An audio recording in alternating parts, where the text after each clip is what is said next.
Does God love you? Does God love you like He loves Mother Teresa of Calcutta, whom we recently canonized? Does God love you? Love you like He loves Paul the Apostle, who's the patron of the church? Does God love you? Love you like He loves Pope John Paul II, whose feast day we celebrated yesterday morning at Mass? Does God love you like the person who's in the pew in front of you or the pew behind you? Maybe they went on an Acts retreat. Maybe they're more involved in the church. Maybe they give more money in the collection, not just because they have bigger income maybe, but because they do more by way of self-sacrifice. Does God love you? Now, it said in our first reading for today's Mass, God knows no favorites. But then the reading goes on to talk about God's special love for the poor, the widow, the orphan, those who are oppressed, those who are needy or lowly. So maybe that's the key. You have to be poor to have God's love, to have God really love you. But that reading is telling us God knows no favorites. Do we have to be poor? Do we have to spend our money, give to the poor, and then we'll have treasure in heaven?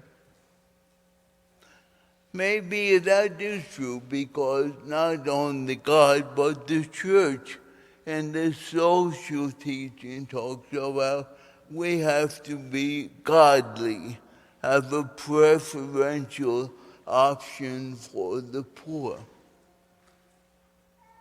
But yet the reading is telling us God knows no favorites.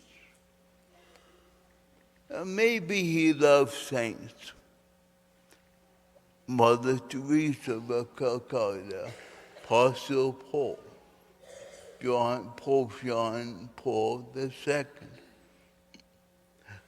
Certainly we canonize certain saints, especially famous people who have shown in an extraordinary way their love for God and love for other people. But we are all called to be saints.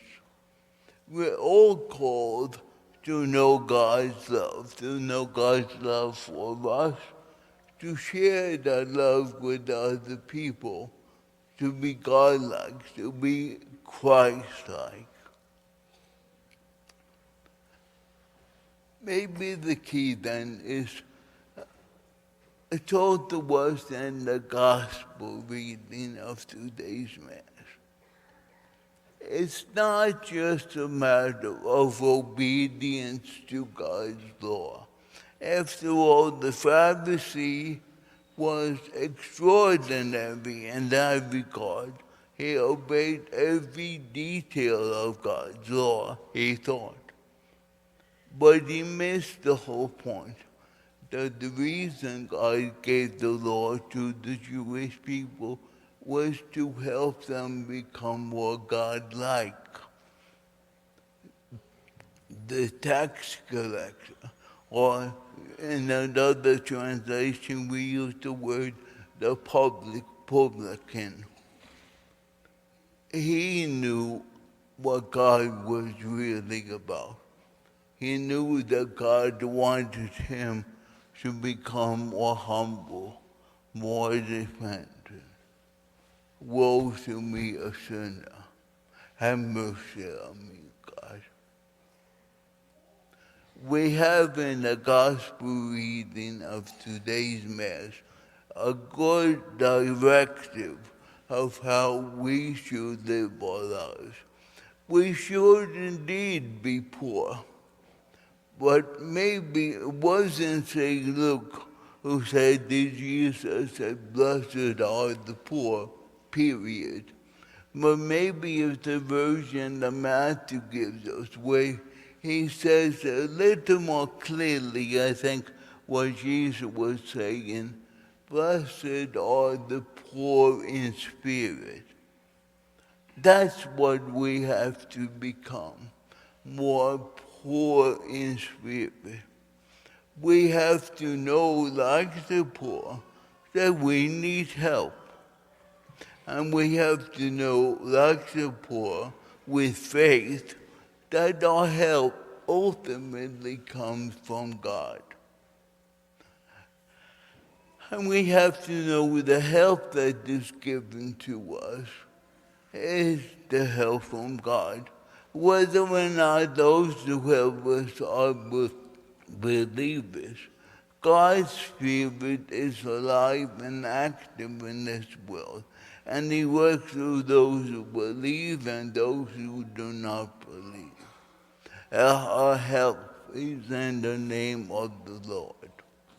That's the key. Knowing we are in need and knowing that it is ultimately God who helps us. I like the image of the hand.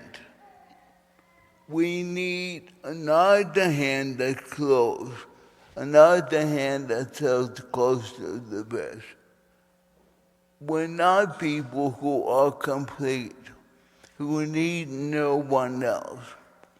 We are rather people with open hands, people who know we are in need, people who know that we need God's help, and that help can be poured out into our hands. If our fist is closed, we cannot receive. If our hand is open, we can receive. So maybe as you leave for this Mass, have the image in your mind.